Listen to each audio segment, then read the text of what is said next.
Բարև ձեզ հարգելի հետևորդներ, շարունակում ենք մեր աստրո ուղեցույցը։ Այսօր խոսելու ենք ցուլ նշանի մասին։ Ցուլերը նրանք են, ովքեր ծնվել են ապրիլի 21-ից մայիսի 20-ը, տարեր քհող, կառավարվող մոլորակը Վեներան, մետաղը պղինձ, էներգետիկ թալիսմանները, ապրիլի 21-ից 30-ը Փիրուզ, մայիսի 1-ից 10-ը Ագատ, մայիսի 11-ից 20-ը Կվարց կամ կատվի աչք, օրը ուրբաթ։ Վեներայի ոչ բարենպաստ դիրքը անձնական քարտեզում կարող է առաջացնել որոշակի խնդիրներ, ինչպիսիք են շաքարախտը, գաստրիտը, կոկորդի հետ կապված հիվանդությունները, լսողական խնդիրները կամ սեռական օրգանների հետ կապված բարդությունները, հիշեցում։ Սա չի նշանակում, որ բոլոր ցուլերը կունենան այս խնդիրները։ Ամեն ինչ կախված է անհատական քարտեզից մարդու եւ մոլորակների դասավորությունից։ Ցուլերը սովորաբար ռեալիստ են, պրակտիկ։ Նրանց կյանքի հիմնական իմաստը հոգեվոր եւ նյութական բարիքների կուտակումն է։ Նրանք պարկեշտ են, հեռատես, ինքնավստահ։ Ցուլերը համարվում են կենդանակերպի ամենահուսալի նշաններից մեկը։ Նրանք սիրում են կանխատեսելիություն եւ անվտանգություն։ Եթե ցուլը որոշում է կայացնում, ապա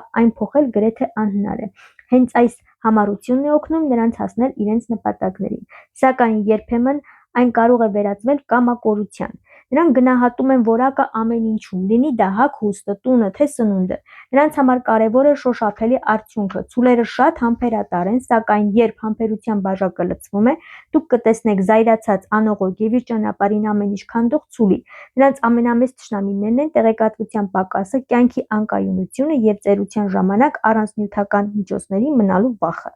Նրանք գուրման են, սիրում են համեղ սնվելը, բայց երբեմն կարող են չարաշահել քաղցրը։ Ցուլերը ձգտում են կրթության, թեև այն նրանցից մեծ ջանքեր է պահանջում։ Նրանք կարող են դառնալ հիանալի գիտնականներ, տեխնոլոգիաների կամ տեխնիկայի մասնագետներ, ճարտարապետներ։ Վեներայի ազդեցությունը նրանց կապում է նաև արվեստի, գրականության, պոեզիայի, վոկալի հետ։ Նրանք նաև հիանալի խոհարարներ են, ոսկերիչներ, դերձակներ, ասեղնագործություն, հելունագործություն, լավ ֆինանսիստներ, հողի, ծաղիկների մշակման սիրահարներ։ Թե ինչ մասնագիտություն կընտրեք դուք, հարգելի ցուլեր, կախված է ձեր անձնական քարտեզում Վեներայի դիրքից եւ ձեր ասցենդենտից։